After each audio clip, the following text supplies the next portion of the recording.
penobatan Sultan pertamanya. Penobatan ini terjadi pada hari Ahad 1 Jumadil awal 913 Hijriah. Kerajaan ini memiliki ibu kota Bandar Aceh Darussalam. Adapun catatan yang menyebutkan bahwa kerajaan ini didirikan untuk melanjutkan kekuasaan Samudra Pasai. Masa kejayaan Aceh adalah saat kepemimpinan Sultan Iskandar Muda.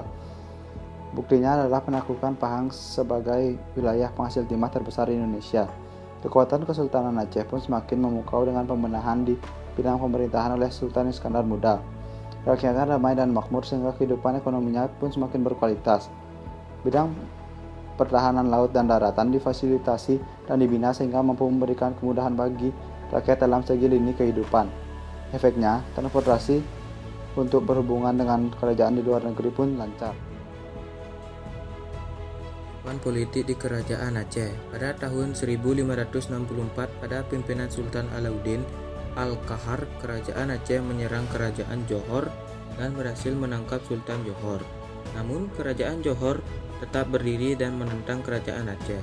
Setelah itu, pada pimpinan Alauddin Riyad Shah datang pasukan Belanda yang dipimpin Cornelis de Houtman untuk meminta izin berdagang di Aceh. Pada masa Sultan Ali Riyad atau Sultan Muda, Portugis melakukan penyerangan karena ingin melakukan monopoli perdagangan di Aceh, tapi usaha tidak berhasil.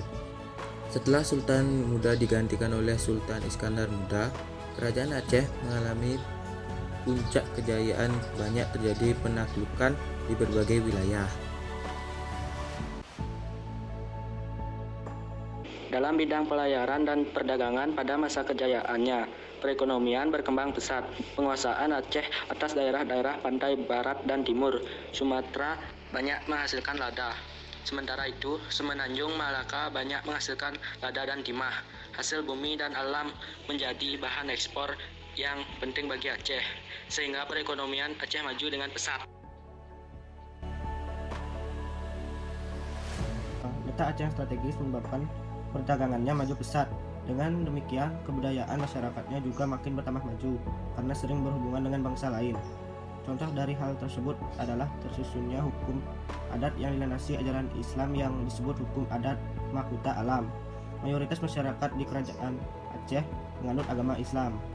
Banyak ahli sejarah, baik dalam maupun luar negeri, yang berpendapat bahwa agama Islam pertama kali masuk dalam Indonesia melalui Aceh. 1. Sultan Ali Mughayat Shah 1514 sampai 1528 Masehi. 2. Sultan Salahuddin 1528 sampai 1537 Masehi.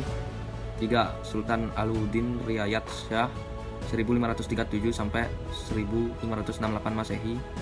4. Sultan Iskandar Muda 1606 sampai 1636 Masehi. Sultan Iskandar Thani 1636 sampai 1641 Masehi.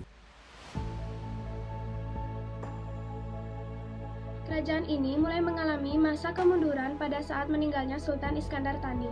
Hal ini karena tidak ada generasi yang bisa mengatur daerah kekuasaan Aceh yang begitu luas. Akibatnya, banyak daerah taklukan yang memisahkan diri seperti Tanjung, Johor, dan Minangkabau.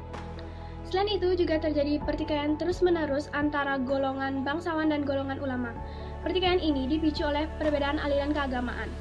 Meskipun begitu, kerajaan Aceh ini sempat berdiri sampai abad ke-20 dan dapat dipimpin oleh sultanah atau ratu.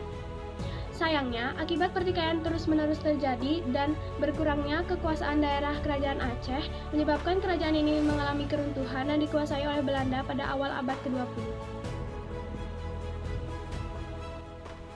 Yang pertama yaitu Masjid Raya Baitur Rahman, yang kedua Taman Sari Gunongan, yang ketiga Masjid Tua Indrapuri, yang keempat Benteng Indrapatra, yang kelima Pinto Kop, yang keenam Meriam Kesultanan Aceh, dan yang ketujuh Hikayat Perang Sabi.